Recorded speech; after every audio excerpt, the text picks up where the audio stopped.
मैं हूं आपके साथ भावना शर्मा और आप देख रहे हैं हमारा खास शो मौनी अमावस्या पर महासंयोग। जी हां, मौनी अमावस्या का पर्व जो है इस बार बेहद खास संयोग लेकर के आ रहा है, इसीलिए आज इस चर्चा को हम करेंगे। जी हाँ, आप सभी जानते हैं कि अर्ध कुंभ भी चल रहा है और अर्ध कुंभ का जो आयोजन किया जाता है वो खास ग्रह नक्षत्रों के दौरान किया जाता है। इन्हीं खास ग्रह नक्षत्रों में शाही स्नान भी किया जाता है। मौनी अमावस्या का दिन इस बार खास महासंयोग तो लेकर आ ही रहा है, साथ ही में तीसरा शाही स्नान भी लेकर के आ रहा है। तो इसी के ऊपर चर्चा करेंगे और जानने का प्रयास करेंगे हमारे खास मेहमानों से कि ये महासंयोग है क्या, साथ ही में मौनी अमावस्या जो है इसका महत्व क्या होता है। तो मेरे साथ जुड़ चुके हैं श्रुति द्विवेदी जी हैं। श्रुति जी, स्वागत है आपका कार्यक्रम में। साथ ही में प्रतीक भट्ट जी जुड़ गए हैं। प्रतीक जी, स्वागत है कार्यक्रम में। तो दोनों खास मेहमान लगातार मेरे साथ बने रहेंगे और हम तीनों ही आपको बताने का प्रयास करेंगे कि मौनी अमावस्या जो है इसका महत्व क्या होता है और महिमा क्या है। तो प्रतीक जी, सबसे पहले आपसे जानना चाहूँगी, मौनी अमावस्या जो होती है बेहद खास मानी जाती है। माघ का मास चल रहा है, साथ ही में अर्ध कुंभ भी लगा हुआ है। प्रयागराज में ये शाही स्नान होने जाएगा मौनी अमावस्या वाले दिन। इस बार की मौनी अमावस्या खास क्यों है वो भी बात करेंगे, लेकिन उससे पहले महत्व और महिमा की बात कर लेते हैं। देखिए, मौनी अमावस्या को पहले समझा देते हैं आखिर ये है क्या। मौनी अमावस्या के दिन ऋषि मनु का जन्म हुआ था, तो इस वजह से खास तौर से दिन महत्वपूर्ण हो जाता है। माघ मास की अमावस्या को मौनी अमावस्या कहते हैं। खास तौर से ऋषि मुनि इस दिन को बहुत महत्वपूर्ण मानते थे और मौन रहकर अपने अंदर ऊर्जा और कहीं ना कहीं स्फूर्ति को भरते थे। तो इसीलिए खास तौर से मौनी अमावस्या खास हो जाती है जी। और इस साल जो मौनी अमावस्या पड़ रही है उसका खास संयोग क्यों कह रहे हैं, जगह जगह आप पढ़ रहे होंगे 70 साल बाद ये संयोग बन रहा है।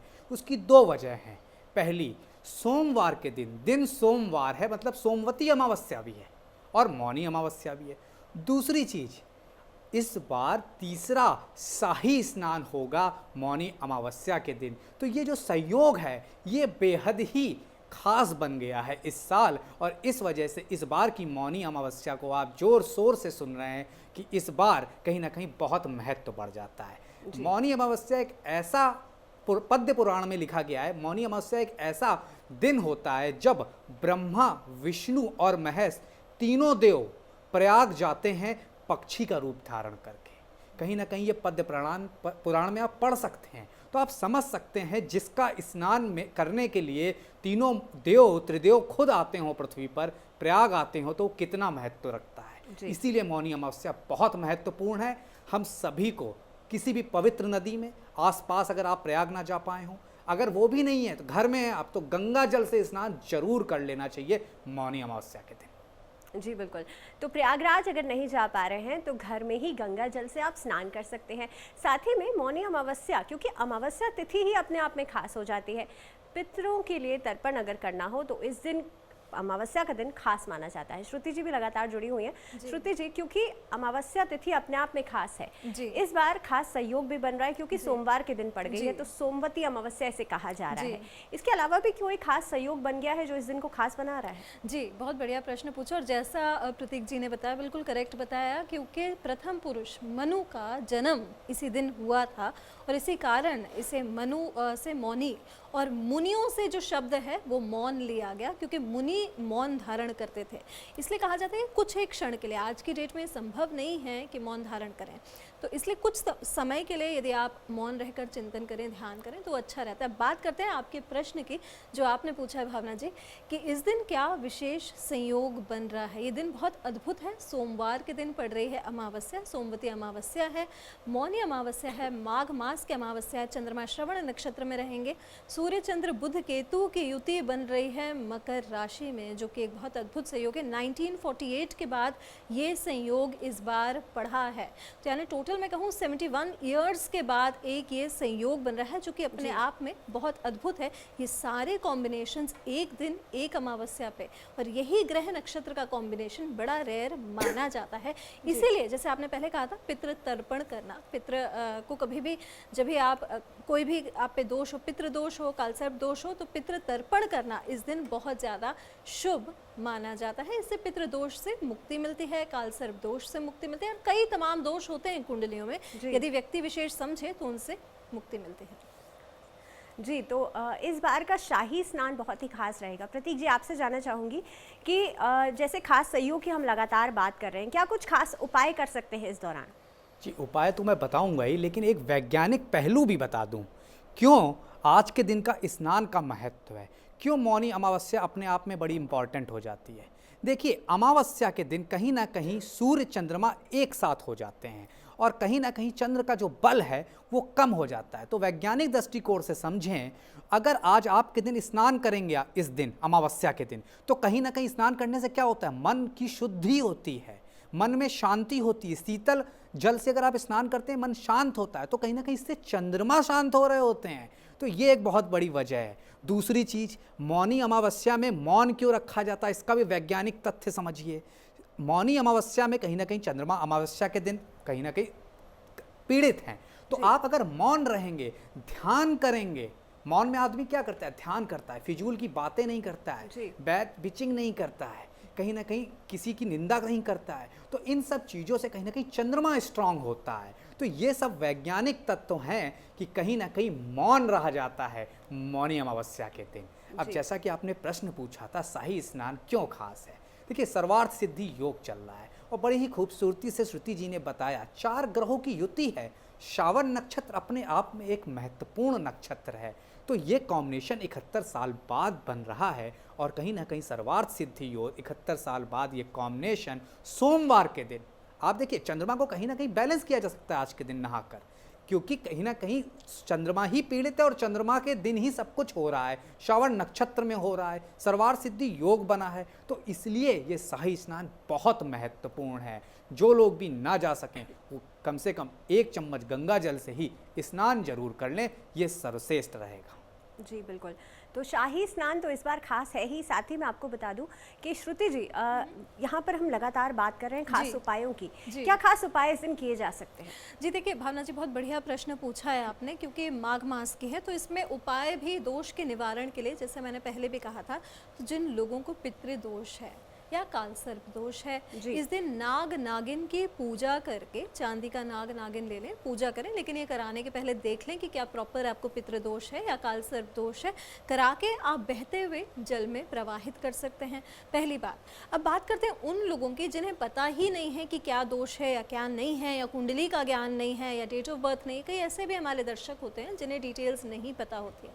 तो एक सिंपल सा उपाय करेंगे, आटे का चूरमा बना के या रोटियां बना के छोटे छोटे टुकड़े बना के चीनी के साथ मिला के, शक्कर के साथ मिला के एकदम छोटा छोटा टुकड़े बना के, छोटी छोटी गोलियां बना के आप चींटियों की बाम्बी पे ज़रूर दें। तो कहा जाता है इस दिन चींटियों को मीठा खिलाना या आटा खिलाने से पुण्य कर्म आपके बढ़ते हैं, और जब आपके पुण्य कर्म का जो है प्रभाव बढ़ता है तो आपके जीवन में नेचुरली पॉजिटिविटी बहुत बढ़ने लगती है। तो ये एक छोटा सा उपाय आप आज के दिन, मतलब ये जो मौनी अमावस्या पड़ रही है 4 फरवरी को, उस दिन कर सकते हैं। और ये आपके लिए, और इसकी तैयारी भी बहुत सिंपल है। नहा के सुबह के समय कर सकते हैं, दोपहर या शाम, आप कोई भी समय आपको सूटेबल लगे वो कर सकते हैं। अब एक और उपाय बताती हूँ, पीपल के वृक्ष के नीचे दीप जलाना इस दिन बहुत शुभ रहेगा। आप पीपल के वृक्ष के नीचे दीप जलाएं और साथ में गंगा जल में दूध और चीनी मिला के पीपल के वृक्ष को अर्घ्य दें। ओम नमो भगवते वासुदेवाय नमः मंत्र का जप कर सकते हैं। तुलसी की 108 परिक्रमा करना भी इस दिन बहुत शुभ माना जाता है। तो ये कुछ एक ऐसे उपाय हैं जो हर व्यक्ति, जेनरिक उपाय है, इनमें से कोई एक या फिर सारे करें तो निश्चित तौर पे इनका फल जो है बहुत ज़्यादा मिलता है। बिल्कुल, ये वो खास उपाय हैं जो आप सभी अपना सकते हैं।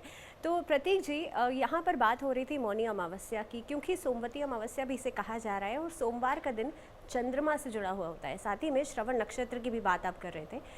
जिन लोगों को मानसिक तनाव बहुत ज़्यादा रहता है तो वो लोग इस दिन क्या खास उपाय कर सकते हैं? तो उनके लिए 2 उपाय मैं बताऊंगा खास।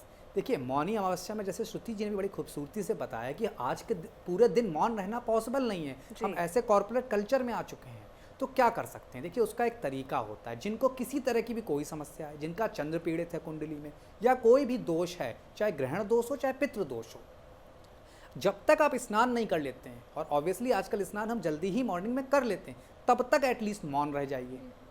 सिर्फ ये छोटा सा काम कर लीजिए, पूरे दिन आप नहीं कर सकते। जब तक अगर आप 9 बजे स्नान कर रहे हैं तो अगर 7 बजे उठते हैं 7 से 9 तक मौन रहिए, जी बस इसके बाद स्नान कर लीजिए। ये एक छोटा सा उपाय आपके चंद्रमा को बेहतर करेगा। जी दूसरा उपाय, आज के दिन गौ माता को दही खिला दीजिए या चावल का दान दे दीजिए किसी गरीब को। ये सर्वश्रेष्ठ उपाय रहेगा। ये छोटा सा उपाय, जिन्हें अपनी राशि नहीं पता हो, जिन्हें कुंडली का कोई ज्ञान ना हो, ये 2 उपाय कॉमन उपाय हैं, सारे ही देशवासियों को कर लेने चाहिए। बिल्कुल, तो ये खास उपाय हैं जिससे कि मानसिक तनाव आपका दूर हो सकता है। लेकिन साथ ही साथ में हम यहाँ बात कर रहे हैं शाही स्नान की भी। श्रुति जी, जैसे कि प्रतीक भट्ट जी शुरू में कह रहे थे कि जो लोग प्रयागराज जाकर के स्नान नहीं कर सके, क्योंकि हर किसी के लिए पॉसिबल नहीं है जाना, तो घर में ही कौन सा सही तरीका है कि घर में ही आप स्नान कैसे करें? और जो मौन धारण करने की बात चल रही थी, जी क्या विधि, क्या होनी चाहिए, क्या तरीका होना चाहिए? बहुत बढ़िया प्रश्न पूछा है भावना जी। वैसे तो मैं पर्सनली ये प्रेफर करती हूँ कि जो व्यक्ति मौन रखना चाहता है या व्रत करना चाहता है, तो 2 तरीके होते हैं। कई बार शरीर आपका सक्षम होता है और कई बार सक्षम नहीं होता है। तो ऐसी सिचुएशन में आप रात में जब सोने जाएं तब ध्यान करें कि इस समय से मेरे उठने तक मेरा व्रत है या मौन है, क्योंकि अवधि उतनी ही होती है ना, 8 घंटे की कम से कम नींद होती है। तो एक तरीके का आपके व्रत की साइकिल बन गई। तो जब आप सुबह उठें तो आपका व्रत पूरा हो गया। स्नान के बाद, जैसे प्रतीक जी ने बताया बिल्कुल सही, उसके बाद आप अपना मौन व्रत खोल सकते हैं, या फिर आप जो भी भोजन ग्रहण करना चाहें उसके बाद ही करें। पहली बात तो ये रही। दूसरी बात, आपने जो प्रश्न पूछा था भावना जी, वो ये था कि क्या कुछ किया जाए इस दिन। जो लोग स्नान नहीं कर सकते हैं और पवित्र नदियों का जल यदि आपके पास हो तो बहुत अच्छा, नहीं तो गंगा जल, या फिर कई बार क्या करा जाता है कि तांबे के लोटे में नदियों का आवाहन किया जाता है विशेष मंत्रों द्वारा, ध्यान के द्वारा, और उसमें नर्मदा जी, गंगा, कावेरी, यमुना, सरस्वती, इन सब नदियों का आवाहन करके, ध्यान करके मुद्राएं होती हैं, जैसे धेनु मुद्रा भी कहते हैं, वो मुद्राएं दिखाकर उसके बाद उस जल से स्नान करा जाए तो कहा जाता है उसका प्रभाव होता है। बेसिकली क्या होता है कि एक एनर्जी पुलिंग टेक्निक होती है, हर व्यक्ति नॉर्मली नहीं कर पाता है, लेकिन गंगा जल स्नान के जल में मिश्रित करना भी बहुत ही प्रभावशाली रहता है इस दिन। जी, तो बिल्कुल जैसे कि हम बात कर रहे हैं, यहाँ पे कुंभ भी लगा हुआ है। प्रतीक जी, दान की हमेशा बात आ जाती है। जब खास तिथियां पड़ती हैं तो स्नान दान का महत्व अपने आप में बढ़ जाता है। क्या कुछ डोनेशंस की जा सकती हैं? जी देखिए, कलयुग में पुराणों में लिखा गया है, जैसे त्रेता युग में कहा जाता था हरि भजन से आप कहीं ना कहीं लाभ ले सकते हैं। जी, तो कलयुग में कहा गया एक ही उपाय है हर चीज़ से लाभ पाने का, वो है दान। तो यहाँ पे अमावस्या का दिन है, चंद्रमा का दिन है, तो सफ़ेद चीज़ों का दान, चंद्रमा मनसो जात का, माँ के लिए कोई साड़ी का गिफ्ट कर दीजिए, माँ को प्रसन्न कीजिए।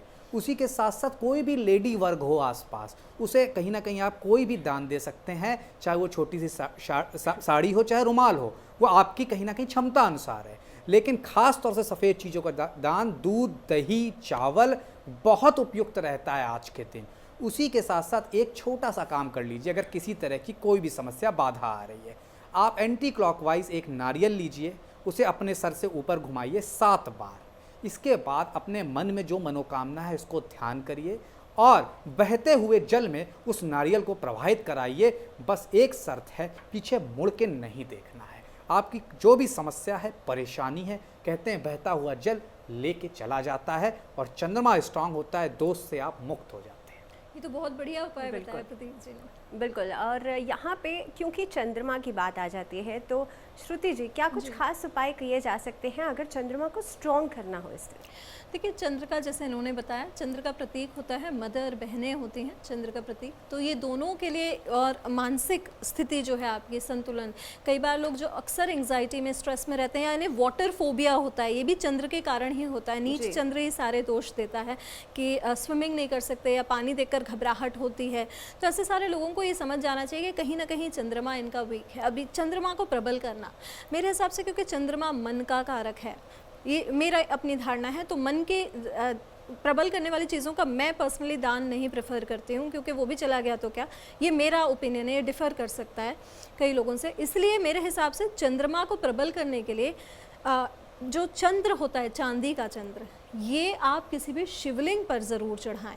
तो ये निश्चित तौर पे आपको, और ऐसा शिवलिंग जिस पे नित्य जल की धारा बहती हो, ऐसा नहीं कि एक सुनसान वीरान जगह में आप चढ़ा के आ गए और ऐसा शिवलिंग हो जिस पे आप नित्य जल चढ़ा पाएँ। तो देखिएगा इससे आपको चंद्रमा प्रबल होगा। साथ ही साथ अपनी मदर की सेवा, जैसे प्रतीक जी ने बोला था बहुत बढ़िया तरीके से, और ये मुझे लगता है कि केवल ग्रह प्रबल करने के लिए मदर की सेवा नहीं करनी चाहिए, क्योंकि ये एक नेचुरल फिनोमिना है, क्योंकि एक ऐसी डेट है जो आप पूरी कभी नहीं कर सकते, तो वो आप नेचुरली भी करें। जिनका चंद्र प्रबल नहीं भी है या है भी, उन्हें भी करनी चाहिए, लेकिन माँ का साथ और माँ का आशीर्वाद मिलना, उससे कई चीज़ें आपके जीवन की बेहतर हो जाती है। महिलाओं का सम्मान करें। देखिए जो जितनी एस्ट्रोलॉजिकल चीज़ें हैं, इनका कहीं ना कहीं सोसाइटी में एक टुगेदरनेस बनाने का बहुत मेजर रोल रहा, क्योंकि धर्म के हिसाब से, धर्म का क्या मतलब होता था, लोग जब पालन करें तो एक नियम बने सोसाइटी में, एक म्यूचुअल रिस्पेक्ट बने। तो इसीलिए प्लैनेट्स को एक एक दे दिया गया कि चंद्र मदर का कारक है तो सूर्य पिता का कारक है, बृहस्पति पति का कारक है तो शुक्र पत्नी का कारक है। मतलब अगर आपको सबका सुख चाहिए, ये प्लैनेट अच्छा रहे, वैभव देगी पत्नी शुक्र से, तो उनको सुखी रखने तभी आप, घर की लक्ष्मी कहा गया। बहुत अच्छा बताया। तो ये सब एक लॉजिकल अप्रोच होती थी, जो कि कहीं ना कहीं अगर मानी जाए या रेक्टिफाई करी जाए या इम्प्लीमेंट करी जाए, तो बेसिकली आदमी जो है सुखी हो ही जाता है। जिस घर में माँ खुश रहेगी, दुआएं ही देगी। तो नेचुरली चंद्र कैसा भी कमज़ोर हो, बहुत सारी दुआएं जीवन में लग जाती हैं। उसी प्रकार से पिता का आशीर्वाद मिले तो आगे इंसान में कॉन्फिडेंस लेवल भी बढ़ता है। तो बिल्कुल, ये यानी कि ऐसे उपाय कर सोच सकते कुछ हैं। भी हो, लेकिन आपका इम्प्लीमेंटेशन, जो आपका कर्म है, जी। वो सही डायरेक्शन में होना कर्म चाहिए। करना सबसे बड़ी बात है। बिल्कुल। और कलयुग में तो कहा भी जाता है ना कि कर्म प्रधान इंसान को होना चाहिए। साथ ही में कलयुग में आप सभी जानते हैं कि कलयुग केवल नाम आधारा, कलयुग में सिर्फ आप भगवान का नाम ही ले लें वही काफ़ी है। इसी के साथ साथ क्योंकि प्रतीक जी, सोमवार का दिन कहीं ना कहीं पे इससे भी जोड़ा जाता है कि जिनकी शादी में, विवाह में विलंब हो रहा होता है, उन लोगों के लिए भी खास वो लोग उपाय कर सकते हैं।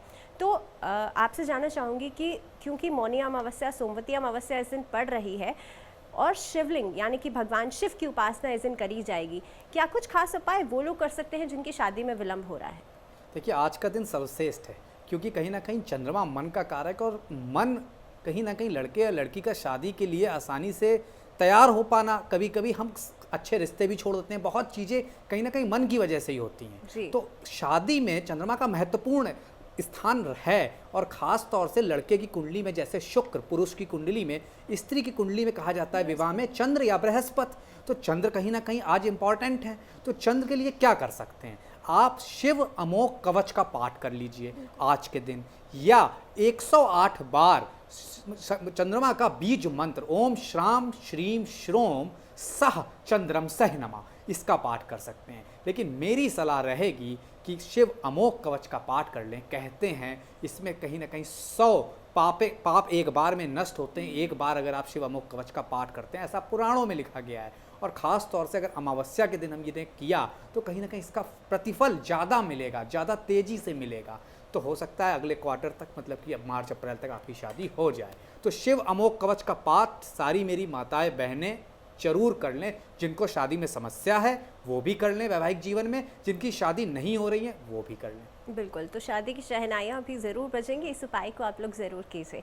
इसी के साथ श्रुति जी, हम लोग अलग अलग खास उपाय बताते हैं, लेकिन खास तिथियाँ जब पड़ती हैं, जैसे कि तीसरा शाही स्नान है, अलग अलग तिथियाँ जब पड़ती हैं, उस समय पर खास मंत्रोच्चारण करने का, खास जप तप करने का क्या महत्व होता है? क्योंकि एनर्जीज़ की हम बात कर लेते हैं, हमारी अपना खुद का एक ऑरा होता है। साथ ही में जब हम मंत्रोच्चारण करते हैं या कोई जाप करते हैं, उस समय पर भी एक ऑरा बनता है।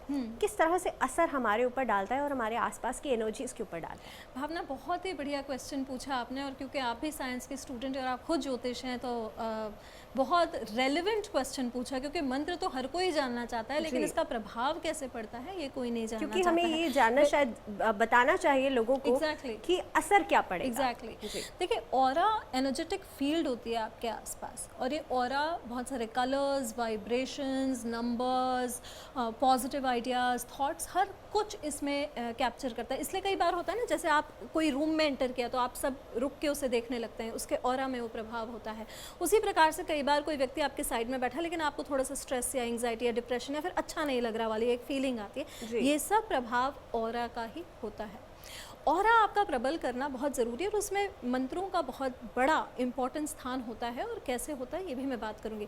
मंत्र क्या है? ये वैदिक मंत्र एनर्जेटिक फील्ड्स हैं। हर एक मंत्र के एक नंबर ऑफ जिसे कहते हैं कैरेक्टर्स होते हैं।